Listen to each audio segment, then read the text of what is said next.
Ok, el video de hoy va a ser para repasar de manera muy sintética los contenidos de la unidad 2 respecto al punto de análisis palinológicos y de fitolitos. Para esta clase recuerden que teníamos tres lecturas. Una la dejé como opcional porque olvidé agregarla en el folder compartido de Mendeley, pero ya está la lectura en ese folder por si quieren revisarla. Sería el capítulo 4 de este libro que ya hemos estado revisando, Método y Teoría en Paleobotánica de Marston y compañía. El capítulo 4 fue elaborado por Deborah Pearsall. Déjenme sacar aquí el lápiz. Mientras que las otras dos lecturas que sí fueron obligatorias y fueron las que discutimos rápidamente en clase, fue la tesis de María Ramírez Chinchilla, que lo que hicimos fue ver apenas una pequeña sección de la tesis en donde ella discute un poquito sobre los análisis de fitolitos que hizo y los resultados que obtuvo de esos análisis. Y también estuvimos complementando con otra publicación, en este caso de carácter palinológico, de Horn y Kennedy del 2001. Noten que ambas lecturas caracterizan o nos permiten visualizar un poquito mejor la aplicación de restos microbotánicos en contextos arqueológicos. Ok, mientras que en el caso del capítulo de Deborah Pearsall, pues era un capítulo introductorio, teórico, respecto a qué son fitolitos y qué es polen, cómo se forman y cómo son los parámetros de preservación en contextos arqueológicos. Ok, y también, como siempre, recomendado siempre revisar esta publicación de el manual de Deborah Pearsall. Ya estuvimos viendo en las unidades, los puntos de la unidad 2 respecto a análisis carpológicos y antracológicos. Creo que estuvimos viendo, aquí tengo el libro a la mano, capítulos prácticamente del 1 al 3, mientras que sí, capítulos del 1 al 3, mientras que en el caso del polen y los fitolitos corresponde a la información de los capítulos 4 y 5, para que revisen esos dos capítulos si quieren mucho más detalle, mucha más información, porque ahí se repasa diferentes aspectos a nivel teórico sobre cómo se forman los fitolitos, el polen, cómo se preservan, cómo llegan a los contextos arqueológicos, cuál es su valor taxonómico, qué tipo de evidencia evidencia botánica podemos inferir a partir de estos microrestos, cómo recolectarlos, etcétera, etcétera. Entonces es un manual bastante completo para poder empezar a familiarizarse con estos otros dos indicadores de carácter microscópico. Y también tenemos este capítulo que siempre les recomiendo también que consulten para términos, para análisis arqueobotánicos en general, que ciertamente nos van a ayudar a entender un poquito mejor las variables metodológicas respecto a cómo procesar, recolectar materiales arqueobotánicos que nos van a ayudar a entender temáticas sobre subsistencia. También siempre he recomendado este capítulo de Celand, Magri y Estazola, también un capítulo metodológico, por si quieren complementar un poquito más con información a nivel arqueobotánico, tanto macro como micro, porque recuerden que el curso no está enfocado en términos metodológicos a nivel arqueobotánico, sino entender el potencial de la arqueobotánica y cómo nos ayuda como una herramienta para entender los usos de las plantas en el pasado. Entonces, ok, y para la clase de hoy, como vamos a estar viendo principalmente dos indicadores microbotánicos, importante también sugerirles bases de datos, colecciones de referencia en línea, que son útiles para hacer identificaciones. Idealmente, ustedes deberían tener su colección de referencia en físico, como hemos hablado, pero bueno, si no la tienen, pues están estas otras dos opciones, estas varias opciones en línea. Estas son solo apenas unas dos opciones por indicador, pero hay muchas más colecciones de referencia en línea y muchas más colecciones de referencia inclusive publicadas a nivel de artículos y publicadas en libros. Entonces, la primera, relacionada con fitolitos, es esta base de datos del proyecto de Deborah Pearsall en Ecuador. Es una es una colección de referencia de los fitolitos que ella ha recolectado en Ecuador. También tenemos esta otra página que se llama Fightcore. Ahí también es una base de datos de fitolitos de varias partes del mundo. Entonces, esta es exclusiva de Ecuador, hasta donde yo sé. Y esta sí tiene fitolitos de diferentes partes. Y recuerden que también hay un video respecto a cómo utilizar de manera muy puntual estas bases de datos para que lo revisen. Y también en el caso del polen tenemos estas dos bases de datos. Tenemos primero PALDAT. Aquí esta base de datos me gusta porque no solo es una colección de referencia en línea de polen, sino que también les da un poquito de información respecto a conceptos, digamos, claves. Y también creo que había una sobre cómo, sí, creo que es esta de terminología, que explica un poquito sobre cómo describir, digamos, a partir de las categorías básicas, digamos, a nivel morfológico. No me acuerdo si era PALDAT o era otra base de datos.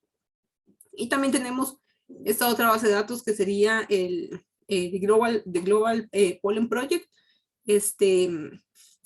También tiene una colección de referencia para polen de diferentes partes del mundo. Se parecen mucho a estas del Fightcore digamos, en el formato de presentación de los datos. Igual, estas explican un poquito en el video que les comentaba en el canal sobre bases de datos útiles, creo que se llama.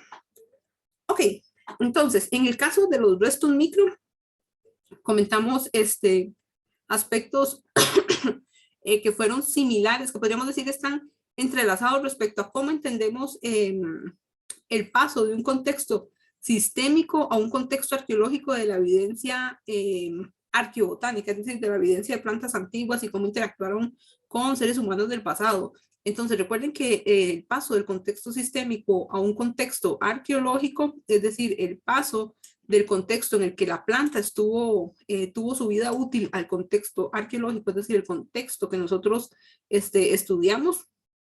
Recuerden que ese cambio a lo largo del tiempo conlleva también factores que van a modificar el resto botánico, de manera que ya no lo vamos, muy posiblemente, ya no lo vamos a encontrar de manera intacta a como fue utilizado en el pasado. Principalmente va a cambiar a nivel de su morfología, y por su morfología me refiero a su forma, a su tamaño y a la textura de su superficie. El mismo cuento aplica para los restos micro. Lo que pasa es que visualmente cambia por completo la lógica, digamos, que estuvimos viendo en los restos macro. Aquí estamos viendo igual un grano de maíz, sin embargo, que su morfología ha cambiado un poco.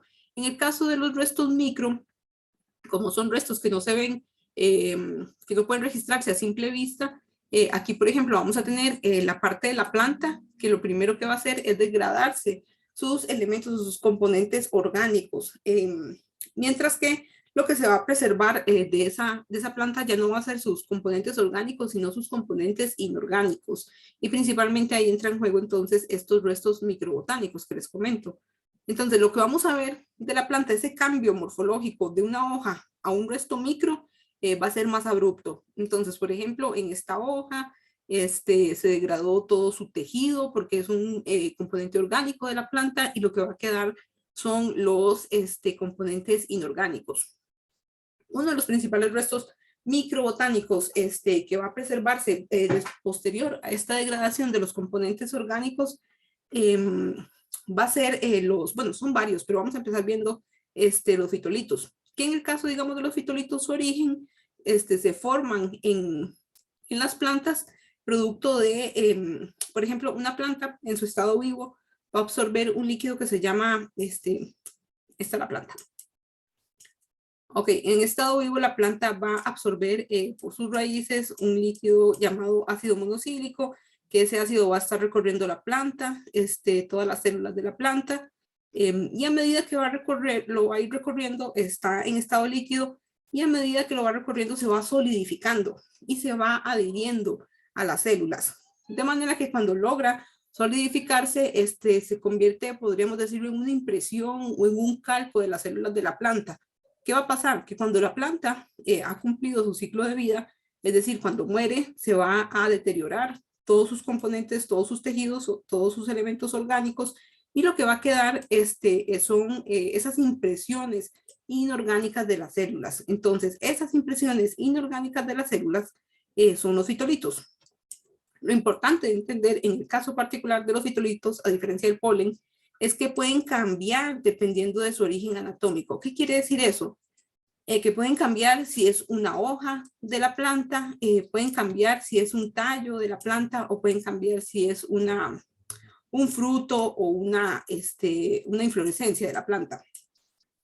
También otro aspecto importante, además de su origen anatómico, es entender que la formación de los fitolitos no se da por igual en todas las plantas. No todas las plantas van a producir fitolitos que logren preservarse a lo largo del tiempo y que presenten atributos morfológicos que puedan diferenciarse de una familia a otra o de un género a otro. Entonces, por ejemplo, si vamos a utilizar lo que sería el indicador de restos microbotánicos de fitolitos, tenemos que tomar en consideración que, número uno, una planta puede presentar diferentes morfotipos, es decir, diferentes formas, dependiendo de dónde venga ese fitolito, si de una hoja o de un fruto, y que también, dependiendo de la planta, posiblemente no produzca fitolitos que nos permitan distinguirlo a nivel taxonómico, es decir, que nos permitan distinguirlo a nivel de por ejemplo, principalmente familia, género y especie. Ok, aquí tenemos el caso, ejemplificando el caso del maíz, para continuar con el ejemplo que hemos manejado a nivel macro. Por ejemplo, las hojas de fitolitos van a producir déjenme borrar un poquito más para que vean, van a producir este morfotipo en particular, mientras que, por ejemplo, en los frutos va a producirse este otro morfotipo particular que nos va a permitir identificar este maíz. Esta forma se diferencia de otras familias. Por ejemplo, esta forma no se va a encontrar, bueno, eso no es uno de maíz. Este no es un fitolito, perdón, esto no es un fitolito de hoja de maíz, ahora que lo estoy viendo. Es más característico de la familia de los acates en general, de las poáceas. Entonces, por ejemplo, hay familias que van a tener formas que van a ser similares a lo largo de toda la familia. Por ejemplo, en este caso, esta formita que están viendo acá, es común encontrarlas en los acates en general.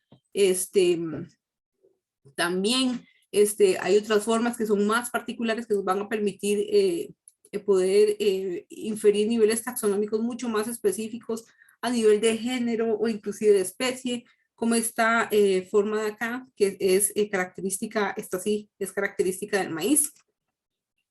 Y estas formas van a ser distintas respecto a otras plantas, es decir, por ejemplo, los árboles van a producir otras formas distintas, las palmas van a producir otras formas distintas, a lo interno de la familia de los acates podemos encontrar formas distintas, y esa es la misma lógica que ustedes han venido desarrollando o aplicando con los restos macro. Hay familias que presentan semillas con elementos claves similares, hay géneros que presentan particularidades en la morfología de la semilla que son propias o exclusivas de ese género en particular. Y lo mismo también pasa con las maderas. Por ejemplo, el acomodo de los poros, la alineación de los poros, etcétera, y otra amplia cantidad de rasgos morfológicos son particulares o exclusivos de ciertas familias, de ciertos géneros o de ciertas especies, y eso es lo que nos ayuda a identificar taxonómicamente un indicador arqueobotánico, ya sea macro o micro. Ok, en el caso del polen, no se va a formar, va a tener una formación distinta. Se va a formar en los órganos reproductivos, podríamos decirlo, de las plantas, y a diferencia de los fitolitos, como se forma exclusivamente en los órganos reproductivos de las plantas, va a estar, no va a tener distintos orígenes anatómicos. ¿Qué quiere decir eso? Que solo vamos a tener un morfotipo por planta, no vamos a tener diferentes formas dependiendo de la parte de la planta. Que eso es una diferencia respecto a los fitolitos. Entonces, una forma va a ser un indicador exclusivo de una planta en particular. A diferencia de los fitolitos, la mayoría de las plantas van a producir polen. Y la mayoría de esta producción de polen va a poder distinguirse entre las diferentes plantas.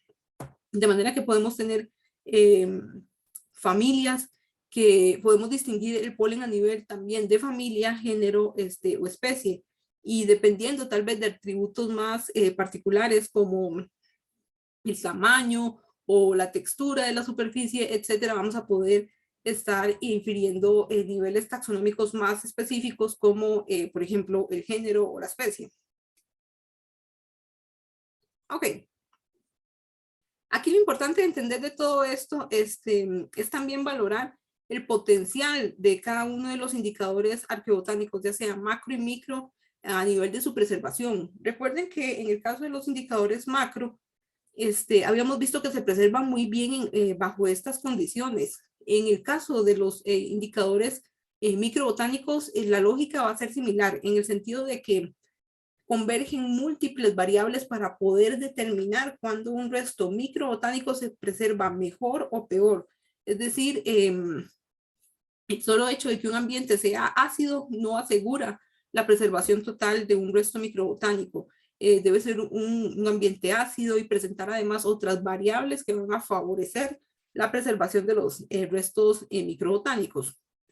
En el caso de los restos macro, a diferencia de los restos macro, los restos microbotánicos usualmente van a tener mejores preservaciones en distintos contextos arqueológicos, porque a diferencia de los restos macrobotánicos todavía presentan elementos con una composición orgánica, mientras que en el caso de los restos microbotánicos, gran parte de su composición va a ser de carácter inorgánico. Entonces, todavía, digamos, eso aumenta las posibilidades, digamos, de una preservación por mayor tiempo y en una mayor variedad de contextos arqueológicos. Sin embargo, hay múltiples factores. Puede ser que en lugares, en ciertos contextos arqueológicos, la preservación de restos microbotánicos sea baja debido a factores de erosión, a nivel, por ejemplo, de mucha agua, mucho viento que va erosionando el suelo, o inclusive el mismo movimiento de la tierra, las condiciones químicas de los suelos, etcétera. Todos esos son factores que pueden deteriorar la preservación de los restos microbotánicos. De manera que no son restos que se preservan bien, pero no son restos indestructibles. Ok, y al igual que los restos macro, también como estábamos discutiendo, vamos a lograr identificarlos a nivel taxonómico por su morfología. Principalmente vamos a describirlos a nivel de textura, de superficie, tamaño y forma. Y para eso, usualmente hay manuales establecidos códigos para poder nombrar y describir morfológicamente cada indicador microbotánico. Entonces, en el caso de los fitolitos, les recomiendo que revisen esta publicación para saber cómo es que se nombra a un fitolito, porque el nombre del fitolito va a depender de la forma y la textura principalmente. Ok, y también en el caso del polen hay manuales, este es uno, pero hay muchos más respecto a cómo describir y respecto a conceptos claves para describir taxonómicamente y morfológicamente, no taxonómicamente, para describir morfológicamente un grano de polen. Inclusive creo que en el PALDAT también hay una sección para descripción de polen. Ok. Y en general, también se preservan bien en rasgos similares a los restos macro. Los vamos a lograr recuperar en basureros, fogones, etcétera. Es decir, en áreas donde hubo actividad humana antigua previamente. Ok. Y aquí también, mira, esta no es la presentación que yo, bueno, es que esta era una versión previa. Déjenme un momento porque habíamos discutido unas palabras clave ese día de la clase para identificar ideas importantes respecto al tema. Entonces voy a cambiar de presentación. Ok, entonces recuerden que en clase habíamos visto varias palabras claves para ir identificando los aspectos más relevantes de lo que sería la temática de restos microbotánicos, que me parece más relevante, deberían conocer si quieren empezar a familiarizarse con el mundo de los restos microbotánicos en, en estudios paleobotánicos.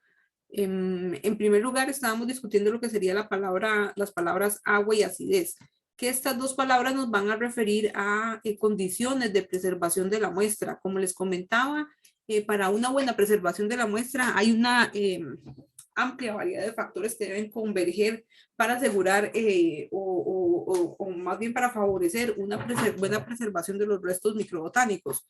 Mismo cuento pasa con los restos macro. Deben haber múltiples factores que favorezcan esa preservación a lo largo del tiempo. Entonces, en general, los restos microbotánicos se preservan bien en condiciones de suelos ácidos. Sin embargo, cuando son afectados por agentes erosivos o por bioturbación, puede ser que esos niveles de preservación caigan, bajen esos niveles de preservación. Entonces, por ejemplo, cuando hay mucha acción del agua o cuando hay ciertos elementos químicos en los suelos e inclusive mucha actividad a nivel de erosión, bueno, principalmente por agua, creo que podríamos decir, no van a ser escenarios favorables para la preservación de los restos micro. Y en el caso de estas palabras claves que estuvimos discutiendo, viento y polinizadores, nos van a llevar a un tema bastante importante que también estuvimos discutiendo con los restos macro. Con los restos macro estuvimos comentando respecto a cómo llegan los restos macroscópicos a los contextos de manera antrópica directa, indirecta o no antrópica. Podríamos decir que en el caso de los restos microbotánicos también llegan a los contextos arqueológicos debido a diferentes factores. En el caso del polen, usualmente el polen, debido a que para que se disperse, y cómo decirlo, como para que favorecer la tasa de reproducción de las plantas, una forma de dispersar, digamos, esa reproducción es mediante el viento, digamos, que va a distribuir el polen en distancias bastante largas. También puede ser, ese polen puede ser transportado por insectos, podría ser, de manera que la forma en la que llega, por ejemplo, los restos microbotánicos a los contextos arqueológicos no necesariamente va a ser producto de actividad humana del pasado. Pueden intervenir otros factores como agentes naturales, como el viento, los insectos, que estos factores que van a propagar la dispersión de ciertos indicadores microbotánicos pueden ser fuentes de contaminación de la muestra, porque a diferencia de los restos macrobotánicos, que usualmente para poder tener un mayor nivel de certeza respecto a si un resto macrobotánico llegó a ese contexto por actividad humana, muchas veces para eso utilizamos solo restos macrobotánicos carbonizados, que de una u otra manera, entre comillas, podrían podrían darnos una luz verde respecto a que hubo una intencionalidad, tal vez, una intencionalidad o no intencionalidad también humana en transportar esos restos a los contextos arqueológicos. Sin embargo, en el caso de los restos microbotánicos, no vamos a buscar únicamente restos carbonizados, vamos a buscar restos microbotánicos en general, de manera que no tenemos ese parámetro de control para saber cuando algo ingresó por actividad humana con completa certeza, podríamos decirlo, o cuando algo ingresó por agentes naturales. Entonces, por eso es que en clase habíamos comentado que los niveles de preservación, los niveles de contaminación de los restos micro son mayores a los de los restos macrobotánicos, porque son restos que como no podemos registrar a simple vista, no podemos estar 100% conscientes de si hay factores que están contaminando nuestras muestras o no. Por eso es que hay protocolos establecidos respecto a cómo recolectar los restos microbotánicos que nos van a asegurar los menores niveles de contaminación de las muestras. Entonces, Si bien el viento y los insectos, o los polinizadores más bien, van a ser factores que pueden generar contaminación en las muestras porque son factores que transportan los indicadores microbotánicos por largas distancias, también son factores que pueden jugar a favor de la persona investigadora en temas sobre plantas antiguas, porque cuando los restos microbotánicos son transportados a largas distancias pueden llegar a contextos lacustres, en donde la preservación de esos restos microbotánicos va a ser mayor, porque en muchas ocasiones ofrece condiciones anaeróbicas que van a favorecer la preservación de los restos micro. Y en general estos contextos son contextos ricos de estudiar porque van a preservar restos microbotánicos que son transportados desde diferentes partes de un área de estudio, de manera que nos pueden dar una perspectiva regional respecto a la vegetación que habitó el área en la que estamos trabajando. Y esto aplica tanto para restos macro como aplica tanto para polen como para fitolitos. Las lagunas son buenos contextos para hacer muestreos y hacer reconstrucciones de la vegetación de carácter espacial a nivel regional. En el caso de los fitolitos, usualmente se ha mencionado que su transporte, a diferencia del polen, no es tan amplio a nivel, digamos, de distancias. Es mínimo, de manera que podríamos decir que en términos arqueológicos que usualmente utilizamos, el polen se deposita en los contextos, puede tener una depositación de carácter ex situ, es decir, que ha sido transportado, mientras que en el caso de los fitolitos, usualmente, pero no siempre, pueden llegar a los contextos arqueológicos de carácter in situ, es decir, que no hubo un transporte natural de por medio, que llegaron ahí, digamos, donde se usaron, ahí se quedaron.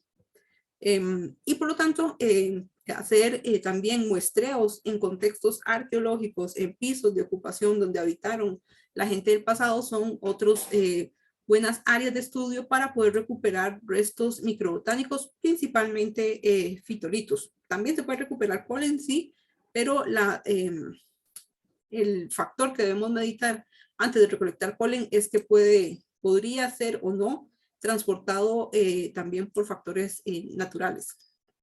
Entonces, los pisos de ocupación son buenos lugares para hacer recolecciones de restos micro a nivel de fitolitos, y las lagunas son buenos contextos para hacer registros de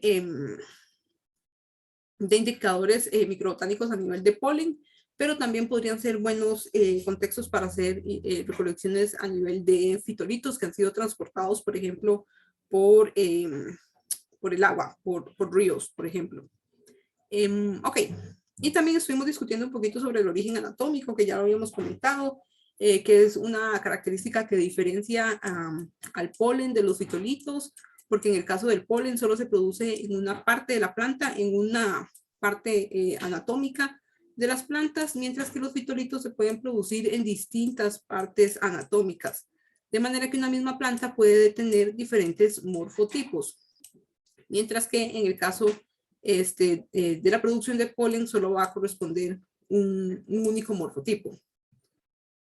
Y por último tenemos esta palabra del ciclo de vida de la planta, que también es importante entender porque nos va a permitir reflexionar un poco respecto a cuándo se va a producir cierto indicador microbotánico. Inclusive nos va a dar, dependiendo del detalle que podamos tener en la investigación, podemos tener inferencias respecto a nivel de estacionalidad, a nivel temporal podría ayudarnos a delimitar este tipo, digamos, de consideraciones, podría ayudarnos a delimitar mejor nuestras interpretaciones a nivel temporal, porque hay plantas que estacionalmente hay plantas que tienen una, es que ahorita se me olvidó la palabra técnica para esto, pero bueno, son plantas que son estacionales, por decirlo así, florean de manera estacional. Y también es importante conocer el ciclo de vida de la planta, porque no en todas las etapas de vida de la planta se van a producir por igual los indicadores microbotánicos. Por ejemplo, los fitolitos, se ha comentado que cuando la planta, en el caso del maíz, que se estudió, se ha comentado que las plantas en etapas menos maduras a veces producen menos cantidad de fitolitos versus las plantas cuando están en etapas maduras producen más cantidad de fitolitos. Entonces, esos son factores que pueden afectar la preservación de los restos microbotánicos y cómo es que también afecta que lleguen estos restos microbotánicos a los contextos arqueológicos. Y por último, que ya también estuvimos comentando, es respecto al muestreo y la recolección. Si bien el curso no aborda muchos temas, no aborda temas a nivel metodológico, es importante tener en consideración que hay protocolos establecidos para hacer muestreos a nivel microbotánico, que nos aseguran nuevamente bajos niveles de contaminación o idealmente cero contaminación. Entonces es importante familiarizarse con estos lineamientos, protocolos, antes siquiera de hacer cualquier trabajo en el que pensemos ir a hacer, a recuperar muestras a contextos arqueológicos. Ok, el video quedó un poquito más largo de lo que yo esperaba, pero estos eran los contenidos creo que hay un poquito más de información de la que habíamos comentado el día de la clase, pero no importa, ahí queda grabada por si quieren repasarla también. Y nuevamente, si quieren tener mucha más profundidad respecto a estos temas, revisen el manual de Deborah Pitzal o el capítulo que les sugerí en el libro de Método y Teoría de Paleoetnobotánica.